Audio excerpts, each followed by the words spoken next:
Et bonjour à tous. J'ai changé de sujet, en fait. Comme j'ai vu qu'il y avait déjà des choses sur l'essence, alors c'est pour ça que j'ai changé de sujet en ce sens que je vais m'appuyer en fait sur deux traités d'accouchement. L'un de la fin du XVIIe siècle, celui de Paul Portal, publié en 1685. Et je pense que vous avez le frontispice ici. Et puis, alors, on va avoir aussi son portrait. On va faire ça très rapidement. Et le deuxième traité d'accouchement, un siècle plus tard, 1782, celui de l'accoucheur belge Herbinio de Bruxelles, sur lequel je ne sais pas beaucoup de choses. Je sais davantage de choses sur Portal, parce que Portal est un contemporain de Morisot. C'est un des premiers grands accoucheurs parisiens qui fait des accouchements, comme il dit, son principal, c'est-à-dire qu'il fait que ça. Il est vraiment un des premiers accoucheurs à être vraiment accoucheur. Il fait rien d'autre. Et il a laissé donc ce traité d'accouchement qui a été éclipsé très rapidement par celui de Morisot, qui est lui beaucoup plus en cours. La publicité à l'époque, ça fonctionne déjà pas mal. Il y a des gens qui sont supportés, d'autres qui le sont moins, et Portal est un peu passé à la trappe. Et aujourd'hui, je dirais pas que à travers ce traité d'accouchement et ce que je vais vous en dire, je veux réhabiliter Portal, mais je trouve que c'est un homme qui mérite, surtout dans le cadre de notre sujet aujourd'hui, c'est-à-dire la main ou l'instrument. Je préfère la main ou l'instrument plutôt que la main ou l'outil, vous verrez pourquoi. Et cet homme-là a eu l'avantage, en plus, comme Morisot d'ailleurs et Moquet de la Motte également, quelques autres, mais très peu, de faire ses classes, si je veux dire, sa clinique exceptionnelle à l'époque, à la Maison des Accouchés de Paris, à la maternité de Paris, à l'Hôtel-Dieu, à une époque où les hommes n'ont pas le droit, en fait, d'être formés. Ils ont des dérogations, ils sont 5 ou 6 à peu près à avoir eu ces dérogations, et Portal fait partie de ces gens-là. C'est-à-dire que c'est pas n'importe qui. Il a eu en plus comme professeur un type qui s'appelle Moreau, qui est un type remarquable. D'ailleurs, on va le voir apparaître dans les documents tout à l'heure. Alors que sur Herbinio, je sais vraiment très peu de choses. J'ai cherché, mais j'ai pas trouvé grand-chose. Simplement qu'il a eu un gros litige avec Baudeloc à propos des instruments, justement, à propos du levier, puisque c'est l'outil, en fait, des gens du Nord, de la Flandre, le levier, alors que Portal, lui, pratique essentiellement avec ses mains. C'est ça l'opposition entre les deux. Portal, la main, et Herbinio, l'outil. L'instrument, oui. Le levier. Bon, c'est-à-dire une branche en fait. Bon, on peut peut-être passer d'ailleurs oui, non, peut-être la suivante. On va revenir après sur l'autre. Vas-y. Alors voilà, le levier, vous l'avez complètement sur la droite. C'est une sorte de spatule en métal. Je vais revenir d'ailleurs sur cet aspect des choses. Alors, on peut le laisser comme ça. Alors. Donc, ce que je voudrais dire au départ, c'est que je trouve qu'on n'utilise pas suffisamment, mais Valérie l'a très bien fait tout à l'heure, mais je trouve que les historiens ne font pas assez, de s'appuyer sur des textes, y compris en les citant. Je ne vais pas vous faire de PowerPoint, je vais vous faire de la lecture. Il y a des scènes qui sont quand même un peu difficile à supporter, vous verrez, parce qu'il y a des chirurgiens interviennent, on le sait très bien, dans le cadre le fait qu'ils soient appelés, surtout dans des cas difficiles, fait que les accouchements qui sont rassemblés dans les traités d'accouchement sont forcément des textes qui sont un peu durs, ils interviennent dans des accouchements très difficiles. Voire quand le fœtus est mort, et donc avec les problèmes que cela pose, que vous avez rappelé tout à l'heure, avec les odeurs, entre autres. Bon. Donc, Herbinio, il fait un usage quand même assez systématique du levier, mais ce qui m'intéresse aussi, c'est de voir que on peut très bien se servir quand même de la main, et que Portal lui-même, qui est tellement hostile aux instruments, et ben parfois il utilise quand même les instruments. Donc ces passages-là sont quand même extrêmement intéressants, même s'il y a des dominantes. Je rappelle, la main importante chez Portal, et plutôt l'outil, le levier, chez Herbinio. Alors, porter la main et Portal. Bon, commençons par l'accouchement, si vous voulez, le plus simple, le cas le plus simple, c'est-à-dire celui de l'accouchement naturel. Ensuite avec éventuellement des complications. Alors, Portal recommande un usage correct des mains. les membranes, je cite, les membranes s'ouvrent enfin et l'enfant sort par les efforts de la mère et les siens propres. La tête la première et le reste ensuite. C'est ce que nous appelons accouchement naturel. Il arrive quelquefois que la tête de l'enfant étant sortie, les épaules se trouvent si larges qu'il demeure en chemin et ne peut aller plus avant. En ce cas, le chirurgien ou la sage-femme doivent, avec beaucoup de prudence et de jugement, étant aidés des forces de la mère, se servir de leurs deux mains, les étendre sur les parties latérales de la tête de l'enfant, les appliquant à plat sur les oreilles et les tirer en ligne droite avec adresse et jugement. Et cela supposait que l'enfant ait de la peine à sortir de lui-même. Si le chirurgien ou la sage-femme appréhende de blesser l'enfant en le prenant de la sorte, ils peuvent porter une de leurs mains sur la nuque du col et le tirer sans perdre de temps ni donner de relâche jusqu'à ce qu'il soit dehors. Argument pour inciter à se presser, la matrice peut brusquement se resserrer et étrangler l'enfant au passage, et il faut donc agir à la fois avec force et dextérité. On doit conclure de là, dit Portal, que la force est nécessaire à une sage-femme et qu'elle ne doit être ni trop jeune, ni trop vieille. Car souvent, la prudence manque aux jeunes et les forces aux vieilles. Pour avoir l'arrière-fait, si on peut se dispenser de porter la main, selon Portal, c'est mieux. Mais même dans un cas de présentation naturelle, il peut cependant se présenter, après l'accouchement, une situation qui requiert l'usage de la main pour décoller le placenta. Je le cite, « Quand donc l'arrière-fait ne vient point et qu'il est fort attaché, il est nécessaire de le tirer et de l'aller quérir, et pour cela, de prendre le cordon ou l'ombilic, d'en faire 2 ou 3 tours autour des doigts de la gauche, pour seconder la droite lorsqu'on la conduit doucement le long de ce cordon, en tenant les doigts bien serrés et étendus après les avoir oints d'huile ou de beurre frais. Il faut soigneusement prendre garde de ne point écorcher l'orifice interne qui se trouve souvent flétri par la violence qu'on lui a faite à la sortie de l'enfant, qui est affaissé dans les replis du vaginat, et néanmoins avoir grand soin de ne point quitter le cordon qui conduit les doigts à l'arrière-fait. Quand on y est parvenu, si on le trouve attaché, il faut glisser les doigts de la main droite vers la partie déclive la plus basse et tâcher de le séparer doucement et peu à peu. Ce qui se fait de même que quand on sépare la pulpe de l'écorce d'une orange aigre, et alors, l'arrière-fait étant ainsi détaché, il suit sans peine en tirant le cordon. Sans cesse reviennent des conseils. Montrer beaucoup de prudence, aller doucement et peu à peu, avoir de l'adresse et du jugement, user de douceur et de patience. Tels sont les conseils qui reviennent sans arrêt sous la plume de Portal. Et des conseils d'ailleurs qui sont souvent qui amènent des métaphores. Vous allez voir, bon, il y a l'histoire de du placenta là, que l'on décolle et qui compare à la pulpe d'orange et à l'écorce d'orange. Eh bien, on retrouve ça dans, par exemple, un exemple pour l'accouchement des jumeaux. Je sentis le second enfant flotter dans les eaux contenues dans les membranes, comme le fait le poisson dans l'eau. Ou encore cette image du corps visqueux de l'enfant qui glisse comme une anguille entre les mains de l'accoucheur. Portal note avec précision la couleur de l'enduit sébacé, blanc, jaune, brun. Lorsque le corps de l'enfant est putréfié dans le ventre maternel, il est couvert d'un limon verdâtre, dit-il, comme celui qui se trouve en été dans les marais où les eaux ont croupi. Et il dégage une odeur insupportable. Un jour où cette matière ayant la consistance de la graisse étant extraordinairement épaisse sur le corps de l'enfant, j'eus, dit-il, la curiosité d'en jeter dans le feu. Elle pétillait comme le fait la graisse qui n'a pas été préparée. L'accoucheur recommande des soins qui sont souvent inspirés des vieilles pratiques, dont il n'est pas encore complètement détaché. Nous sommes dans la seconde moitié du XVIIe, et ainsi, lorsque les membranes de la poche des os sont très enflées, ressemblant, dit-il, à une vessie de cochon qu'on aurait remplie d'eau, il réclame une épingle pour les percer, alors que dans une telle situation, la plupart des accoucheuses ont l'habitude de redemander un grain de sel pour en faire l'ouverture.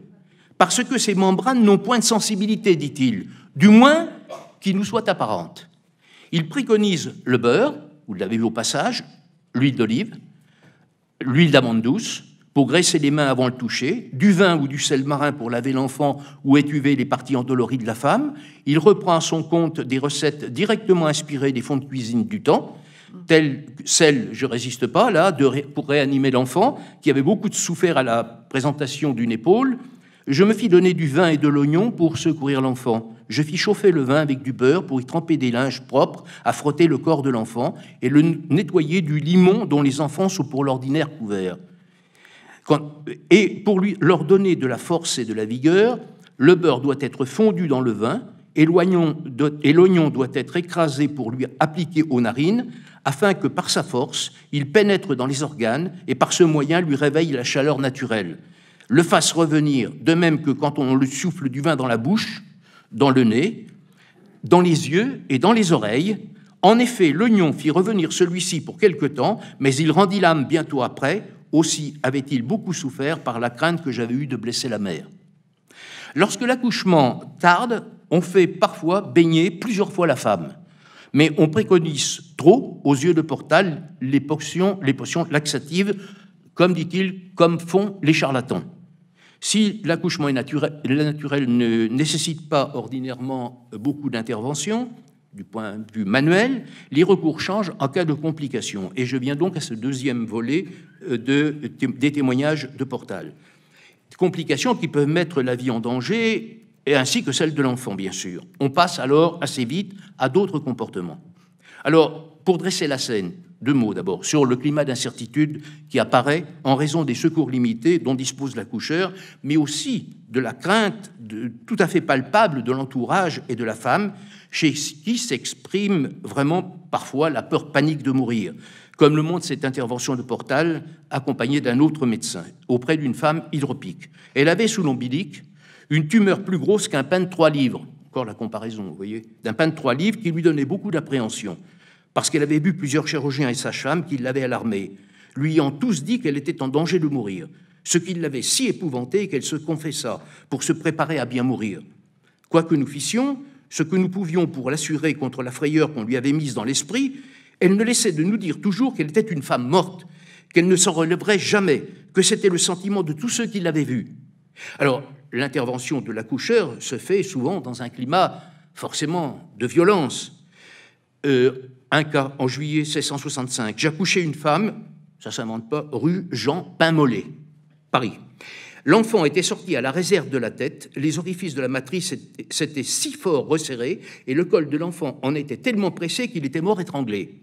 La sage-femme avait fait son possible pour achever l'accouchement qu'elle avait commencé, mais manque de force, elle n'avait pu en venir à bout. En entrant dans la chambre, je la trouvai si outrée de douleur à cause de la réprimande qu'elle recevait qu'elle avait presque perdu le jugement et ne savait ce qu'elle faisait. Le mari voulait tuer la sage-femme, mais je tâchai de le résoudre en lui disant qu'il ne se mit point en peine et que je tirerais bientôt sa femme de l'état où elle était. Les assistants du Portal doivent, en ces rencontres, avoir de la considération tant pour le chirurgien que pour la sage-femme pendant qu'ils opèrent. Parce que si on les intimide, ils deviennent immobiles et il leur prend un tremblement comme il arriva à celle-ci. M'étant approché, je trouvais cet enfant tout livide et noir, je glissai mes doigts dans l'orifice externe de la matrice et je sentis l'interne fort bas et fort affaissé. J'eus bien de la peine à pousser mes doigts et à les introduire, mais enfin j'en vins à bout. L'enfant est extrait, la mère délivrée. L'histoire ne dit pas si la sage-femme, fortement ébranlée, a continué à exercer par la suite. Exemple de cas difficile, la présentation de la face. Un accident peut toujours en effet advenir. Et je cite Portal, en voulant introduire le doigt pour aider la femme qui est en travail, on se met au hasard de crever un œil à l'enfant. Pour éviter cela, il faut apporter une grande précaution et examiner doucement avec les doigts si on sent la bouche, le nez, les yeux, le front et le menton de l'enfant. En ayant observé ayant observé et reconnu que c'est la face, il faut se donner patience et ne porter la main aux parties de la femme que pour y mettre du beurre, afin qu'il aide à adoucir et relâcher les parties, et donner de la facilité pour la sortie de l'enfant, d'autant que par ce moyen, elles deviennent plus souples et plus capables de laisser glisser la face de l'enfant. Il faut que celui ou celle qui opère ait toujours la prudence de ne rien irriter avec ses doigts, autrement il causerait 1000 fois plus de mal à la femme et à l'enfant que l'accouchement ne pourrait leur en faire, n'ayant pas plus de mystère en celui-là qu'au naturel. Tout ce qui peut arriver à l'enfant, c'est de souffrir et d'avoir la face noire et tuméfiée à cause qu'elle a souffert les grandes violences à sa sortie. En cas de mauvaise présentation de l'enfant ou de perte de sang de la mère, on se persuade vite qu'il va falloir choisir Et dans tous les cas, comme le disait Marie-France tout à l'heure, c'est l'enfant qui est sacrifié. Mais on s'empresse toujours de le baptiser sous condition avant d'avoir recours à l'industrie de l'art, comme dit Portal, c'est-à-dire tirer cet enfant par le moyen du crochet. Toutefois, il ne faut jamais venir à cette opération, dit Portal, que lorsqu'il ne se trouvera point d'autre moyen, et l'on doit être assuré auparavant que de l'exécuter, que l'enfant soit mort et la mère en danger de perdre la vie. Hors de ces deux cas, il ne faut aucunement se servir de ce moyen. C'est dans de telles situations que la question de la main et de l'outil se pose avec le plus de gravité. Comment faire avec la main dans ces cas si difficiles? À la mi-janvier 1666, une sage-femme est appelée pour l'accouchement d'une primipare. Portant ses doigts aux parties de la malade afin d'examiner l'avancement du travail, elle a la surprise de ne sentir aucune marque d'orifice externe ni interne, mais une tumeur prodigieuse de la grosseur d'un ballon. La sage-femme surprise ne peut se contenter du toucher.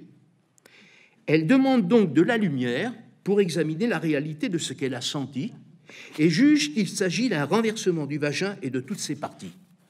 Elle demande alors du secours à Portal, qui, une fois sur place, écoute le rapport, puis à son tour examine la femme, jugeant le cas épineux. C'est l'expression qu'il emploie, il ne veut rien entreprendre sans avoir consulté l'un de ses collègues. C'est le principe de la conférence. Donc il fait appel à son maître, le fameux René Moreau dont je vous ai parlé tout à l'heure, qui à l'époque est le premier médecin de la Dauphine, donc c'est pas n'importe qui, et il demande à la femme de se confesser, et une injonction qui a toujours immédiatement pour elle, pour la femme qui accouche, une signification, je suis en danger de mort.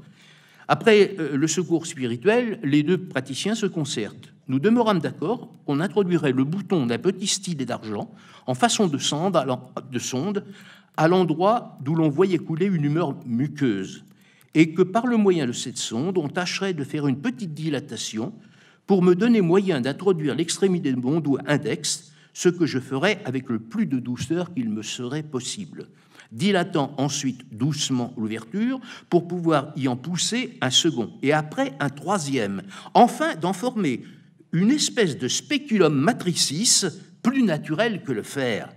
Je dis, outre cela, qu'il fallait considérer qu'il n'y avait point de danger à dilater doucement avec mes doigts cet orifice interne qui paraissait, puisque les douleurs qui poussant les os et ces os, les membranes dilatant les parties, préparent le travail et font passage à la tête de l'enfant. Et qu'en faisant cela, c'est toujours imiter la nature. Monsieur Moreau approuva mon dessin et le jugea fort à propos. Mais avec toute notre industrie, nous n'avançâmes l'ouverture de cet orifice que de la grosseur d'un écu blanc, c'est-à-dire très peu de choses, à peine 1 centimètre. Nous jugeâmes à propos de laisser reposer la malade qui sentait de cruelles douleurs, et pour nous reposer aussi. Nous laissâmes donc la malade entre les mains de la sage-femme seulement pour l'observer, et nous y retournâmes 1 heure plus tard. Les douleurs pour l'accouchement étaient augmentées sans produire aucun effet, parce que la partie n'avait ni le pubis ni le coccyx pour la soutenir à l'extraction de l'enfant, et qu'au contraire, l'extension des membranes empêchait la douleur de faire son effet. Et qu'une douleur faisait passer l'autre, ou peut-être était-ce la douleur que les urines contenues dans la vessie lui pouvaient causer, et ayant longtemps qu'elle avait vidé. Moreau, voyant faiblir la femme, conclut à l'opération, et dit à Portal qu'il ne fallait pas différer.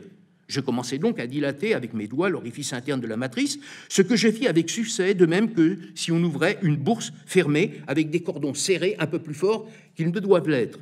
J'introduis deux de mes doigts de l'une et l'autre main aux parties latérales de l'ouverture, que j'avais faite en la dilatant doucement, et l'ayant passablement ouverte, je représentai à M. Moreau et aux assistants qu'il ne nous devait pas importer qui ferait cette ouverture, ou les membranes, ou les os, ou la tête de l'enfant, ou mes doigts, et que puisque ni les os ni la tête de l'enfant ne le pouvaient faire, il n'y avait nul risque qu'elle fût faite par mes doigts. J'opérai donc de cette sorte, et les douleurs venant ensuite, et les efforts de la mère les secondant, je commençai à bien espérer. Et en effet, dans le moment de cette ouverture, les membranes et les os se firent place et descendirent dans l'espace que j'avais ouvert. Puis une douleur survenant, et l'enfant aidant sa mère, qui poussait alors vertement, toutes ces choses ensemble eurent un si bon succès que la seconde douleur nous amena une fille que je reçus. Portal profite de ce cas pour dégager la responsabilité des sages-femmes accusées à tort. Et il a cette phrase, « Cela fait voir que bien souvent, on a tort d'imputer aux sages-femmes la cause de la mort des accouchés.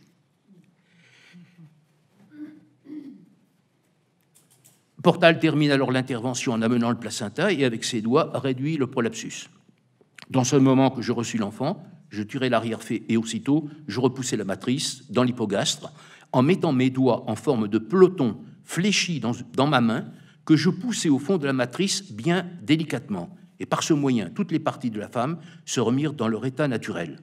On fit ensuite un bandage circulaire autour du ventre de la femme et on lui donna un traitement doux, des lavements également doux et rafraîchissants. Le 8e jour de sa couche, elle se leva et étant allée lui rendre visite, je la trouvai assise au coin de son feu en parfaite santé. Elle se porte encore admirablement bien, mais elle n'a point eu d'autre enfant. La fille dont elle accoucha a vécu jusqu'à l'âge de 2 ans. La question la plus difficile est celle de l'extraction, vous le savez bien, de l'enfant mort. L'accoucheur étant souvent appelé dans les cas désespérés, se trouve en particulier confronté au problème de l'extraction de l'enfant mort. On voit Portal user alors du crochet à son corps défendant. Le chirurgien, avec le consentement du mari et des parents auquel il aura... Oui, le chirurgien, avec le consentement du mari et des parents auquel il aura fait connaître le danger où la mère se trouve, si l'on tire l'enfant qui n'a plus de vie, l'ayant jugé être mort, opérera de cette manière. Il prendra de la main droite le crochet, dont il appliquera la pointe dans la partie interne de son bras gauche, c'est-à-dire à l'endroit du ligament annulaire. Puis, la glissant dans la paume de sa main senestre, gauche donc, qu'il a introduite, il avancera la pointe de cet instrument jusqu'à l'extrémité de ses doigts et la mettra dans une partie de la tête de l'enfant, autant qu'il est possible que ce soit dans l'occiput. La tête étant ainsi accrochée, il faut tirer le crochet avec la main droite et le conduire toujours avec la gauche. Si l'os par lequel la tête de l'enfant sera accrochée venait à se rompre, comme il arrive bien souvent en cette opération, il faudrait alors introduire le crochet dans une autre partie de la tête et la tirer en droite ligne jusqu'à ce que cette tête soit sortie, après quoi l'on se servira des 2 mains pour tirer l'enfant. Il est certain que lorsque le chirurgien entreprend ces sortes d'opérations, il doit toujours faire son pronostic afin que par là il soit à couvert de tout blâme qu'on pourrait lui donner, d'autant que ces opérations ne se peuvent faire que par de grandes violences, soit du crochet ou des extrémités des os du crâne de l'enfant, lesquels pour d'ordinaire sont tranchants et aigus comme des couteaux et qui peuvent blesser la matrice. Le chirurgien est obligé à une grande prévoyance et à bien prendre garde de blesser la malade lorsqu'il sépare ses os et qu'il les tire, surtout qu'il évite soigneusement d'offenser la vessie et le rectum. Nous sommes vraiment là au cœur de la question et je passe à un cas maintenant où on a d'abord utilisé le crochet et ensuite la main. C168, Portal est appelé pour secourir une femme. L'enfant présente la tête, mais le travail n'avance pas. On l'a fait prendre un lavement à la femme, on lui a fait une saignée, les douleurs de la mère sont faibles et l'enfant ne progresse pas. Mais la tête se présente au couronnement. Portal convoque une conférence avec le médecin Moreau et le chirurgien Boucher. Le plus grand praticien, dit-il, qui se soit mêlé des accouchements. On décide de patienter, nouveau lavement, nouvelle saignée. Quant à la nourriture, seulement des œufs, car l'accouchement, l'accouche ne se fait pas. Les jours passent, plusieurs jours passent, et l'enfant ne progresse toujours pas. La femme a de cruelles douleurs et vomit quantité d'eau. La situation empire. Portal fait appeler Moreau. On se concerte avec la sage-femme. Tous 3 sont d'avis que l'enfant est mort. On demande à la femme de recevoir les sacrements, comme d'habitude, et Moreau ordonne l'intervention. Mais Boucher n'est pas là. Il est remplacé par un vieux chirurgien qui va travailler pendant 1 heure à l'aide du crochet, avec lequel il tente de piquer la tête de l'enfant, mais il échoue. Monsieur Moreau, ayant compassion de la malade, rapporte Portal, fit connaître à mon ancien qu'il manquait de force en me disant de prendre la place. Et alors là apparaît le dilemme de l'accoucheur.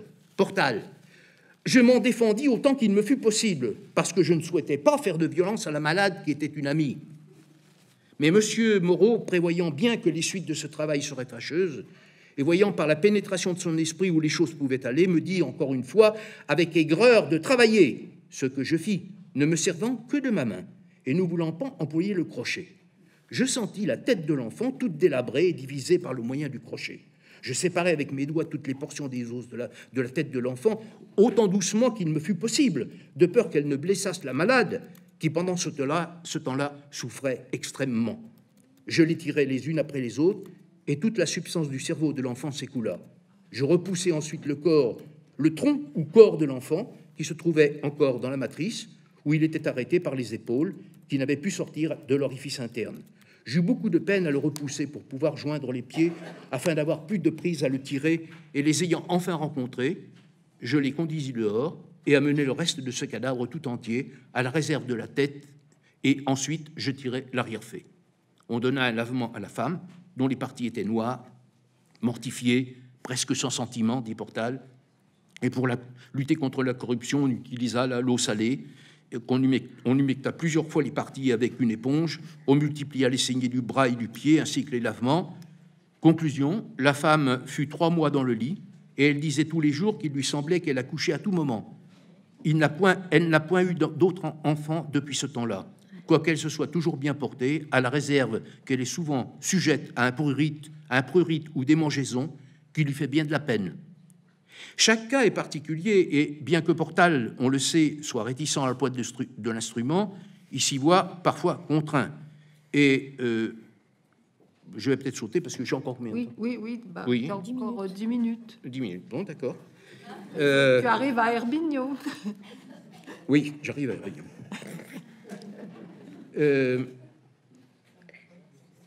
Quand même. Un cas en 1672. 3 médecins et un chirurgien ont déjà vu une femme qui ne parvient pas à accoucher. Ils ont vu cette femme, ils ont donc défilé au fond, sans vouloir y travailler, dit Portal, quoiqu'ils fussent tous habiles, et qu'il n'y avait eu qu'un de ces messieurs qui avait proposé de l'accoucher avec les instruments qui étaient nécessaires à cette opération. Alors, lavement, saignée du bras et du pied, n'avait pas été épargné, ainsi que le bain dans lequel on avait mis la malade plusieurs fois, tout cela sans résultat.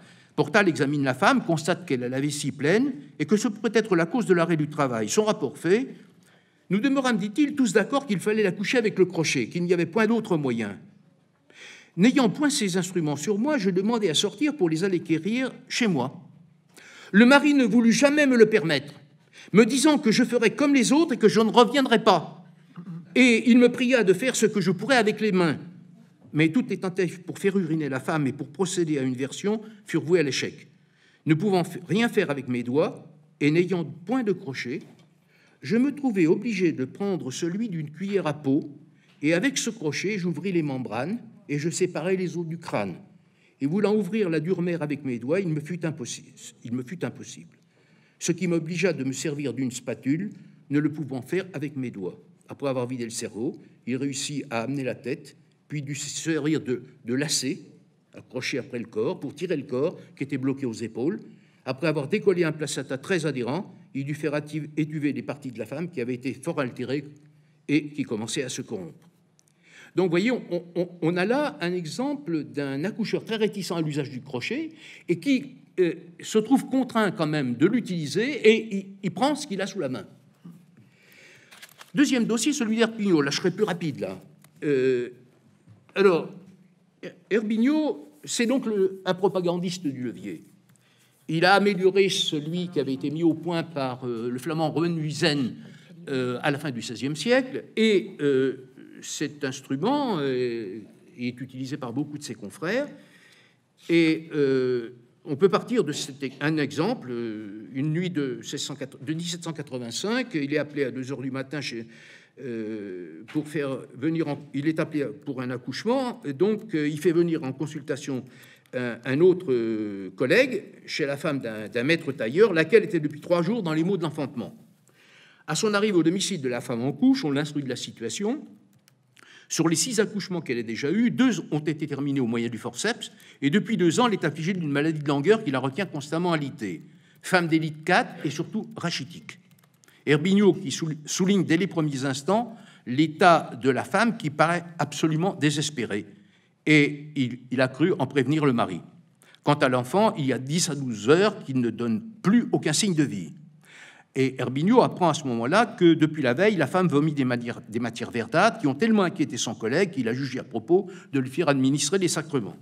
Herbigno procède au toucher et constate que les os du bassin sont tellement rapprochés que l'échancrure entre eux n'est tout au plus que d'1 centimètre. De sorte, rapporte-t-il, qu'il fallut reculer ma main derrière les tubérosités pour pouvoir avancer les doigts dans le vagin. Il parvient néanmoins à toucher l'orifice de la matrice et reconnaît que, malgré la durée du travail, la tête de l'enfant n'a pu s'enclaver dans le détroit supérieur. Dans cette situation, il délibère avec son collègue, la décision est prise, le corps de l'enfant est amené assez facilement, mais la tête reste bloquée dans le détroit supérieur. Il faudrait que tu boives, là.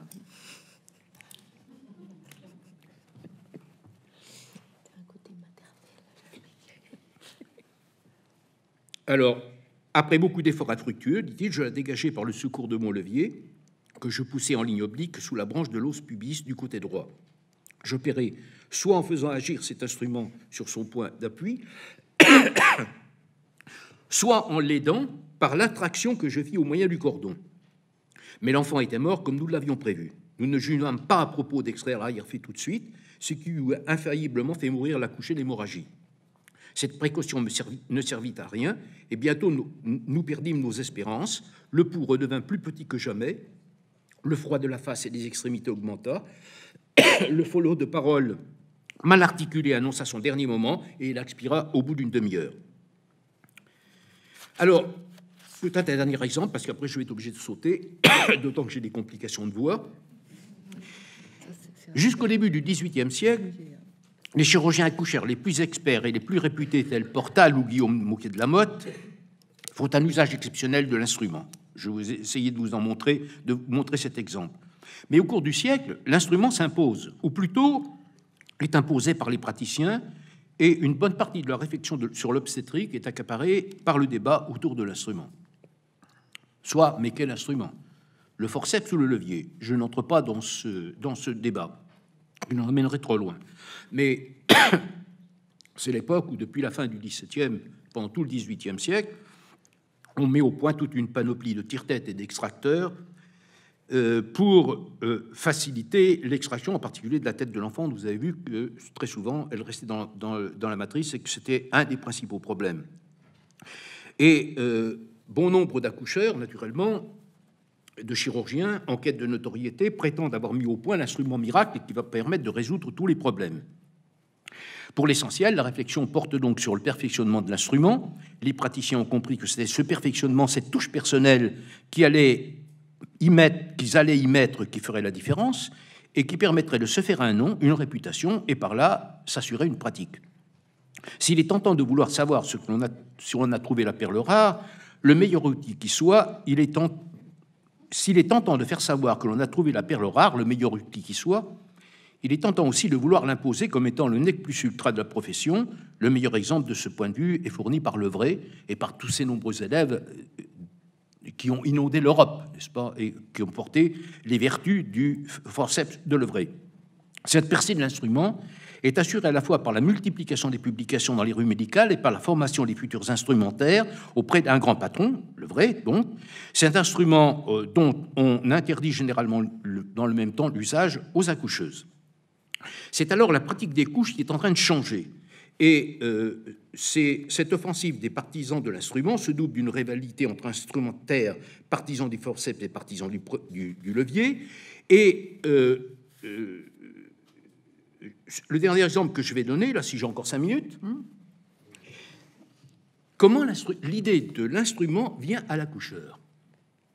Alors, c'est Herbignaud qui cite un de ses collègues, qui s'appelle Rigaudot, qui est chirurgien à Douai, et qui est appelé pour délivrer une femme que les sages-femmes ne pouvaient venir à bout d'accoucher. C'est l'expression. La tête de l'enfant était enclavée depuis 30 heures, les douleurs avaient disparu et la femme était épuisée. Tous les moyens que M. Rigaudot avait employés, n'ayant pas réussi, ne sachant quel parti prendre, il aperçut dans la chambre une spatule d'apothicaire. Cet instrument était de la longueur d'un pied, 30 cm à peu près. Sa tige ronde était de la grosseur d'une plume à écrire. Son extrémité plate était d'environ 1 pouce, 2 cm et demi à peu près. M. Rigaudot imagina qu'en lui donnant une courbure convenable, il pourrait l'introduire sur le derrière de la tête de l'enfant et que par le moyen de son extrémité, qui appuierait sur la partie inférieure de l'os occipital, près la nuque, il pourrait obliger cette tête d'avancer sans la déchirer. Je mis donc la spatule au feu, dit Rigaudot, et lui donner la courbure que je juge convenable. Je la fis encore rougir et la tremper dans l'eau froide pour lui donner plus de fermeté. Je l'essuyai avec un linge, je la frottai d'huile, et ayant posé la femme en situation convenable, je me mis pour lors en devoir d'opérer avec une secrète et intérieure espérance de réussir. J'eus assez de peine d'abord à l'introduire, attendu qu'elle rencontrait toujours en son chemin quelque obstacle. J'attendis qu'il prît une petite douleur à la mère, afin qu'étant secondé, je puisse mieux réussir dans mon dessein. Mais il fut inutile d'en attendre, les douleurs étaient si faibles qu'à peine s'apercevait-on qu'elle en eut. Je sentais cependant que l'extrémité de la spatule appuyait fortement sur le derrière de la tête, sans pouvoir lui faire vaincre ce détroit. Accablé de fatigue, de tristesse et ne voyant plus d'espérance de réussir, je m'avisai, dit-il, d'appliquer 3 doigts de la main gauche sur le coccyx, le repoussant fortement en arrière, pendant que de la main droite, je faisais agir ma spatule. Je sentis pour lors la tête de l'enfant qui avançait à vue d'œil, et en moins de 2 instants, cette tête passa à mon grand étonnement et à ma grande satisfaction. Et alors, comment on passe du hasard de cette découverte à sa systématisation?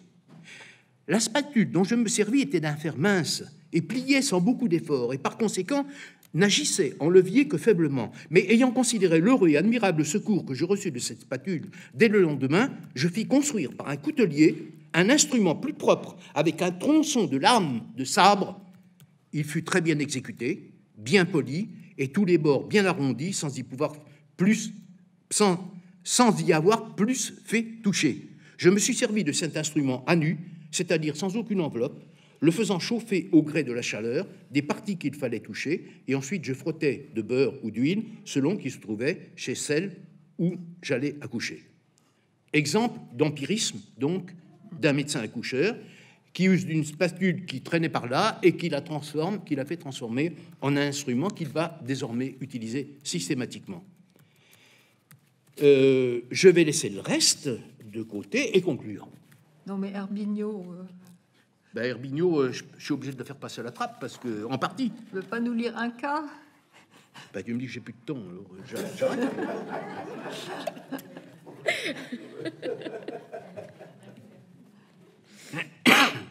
Il n'y avait pas une image, d'ailleurs, d'autres Si, ce que je peux faire passer, donc, c'est... mais je vais revenir sur cette image un instant, dans la conclusion. Tu passes. Ah, peut-être revenir un peu en arrière.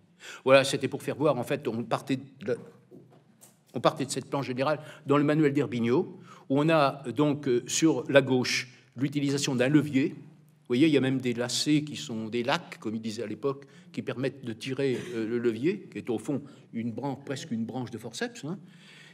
Au milieu, vous avez un forceps. Non, mais le lacet est accroché aux cheveux du fœtus de l'enfant. Non. Ah non, il est accroché après le... Oui, d'accord. Oui, il est accroché après la branche du levier. Hein. Oui, d'accord. Après, il y a le forceps au milieu, et puis il y a une présentation de côté avec un forceps fenêtré pour faire voir comment il faut s'y prendre pour sortir l'enfant. On peut passer la suivante, qui est simplement un détail des 2 précédents. Là, et puis on va rester là-dessus. Et mais non, moi je vais quand même passer à la conclusion. Oui. Je voudrais dire, on peut retracer au fond le cheminement vers l'instrument en 3 étapes pour schématiser. La première est celle de... Je ne fais que rappeler des choses que j'ai déjà dites. Hein. La première est celle de la découverte occasionnelle sur place, dans un contexte dramatique, panique, d'un objet dur, rigide, dont la fonction première va être détournée. Le crochet en fer de la pelle à feu, auquel recourt une accoucheuse incapable de résoudre un problème, ou un accoucheur lorsqu'il faut tirer hors du ventre maternel le corps la tête d'un enfant mort, portal. N'ayant point de crochet, je me trouvais obligé de prendre une cuillère à peau. La spatule d'apothicaire, dont va user le chirurgien pour faire progresser le corps d'un enfant enclavé, il aperçut dans la chambre une spatule d'apothicaire.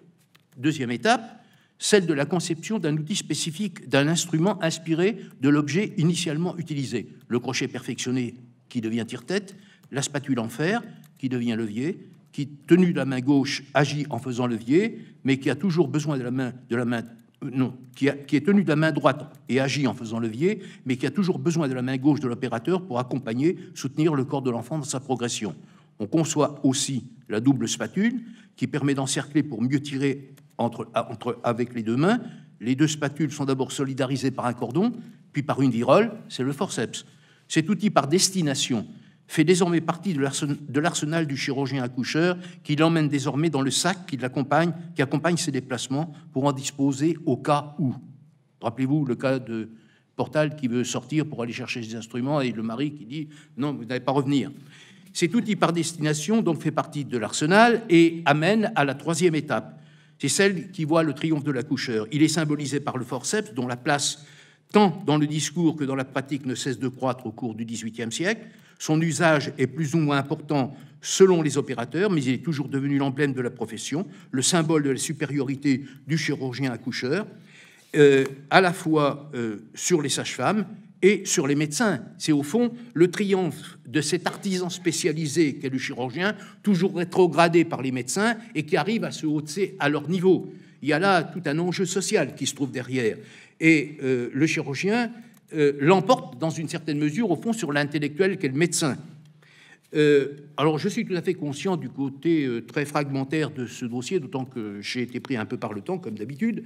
Mais mon propos était de montrer, si vous voulez, que, à travers ces exemples, que la réalité n'est pas simple, qu'il n'y a pas d'un côté des sages-femmes aux mains nues, même si elles peuvent avoir été initiées dans la période contemporaine à l'usage du forceps, et les chirurgiens instrumentaires abusant du privilège de l'outil pour imposer leur supériorité aux sages-femmes.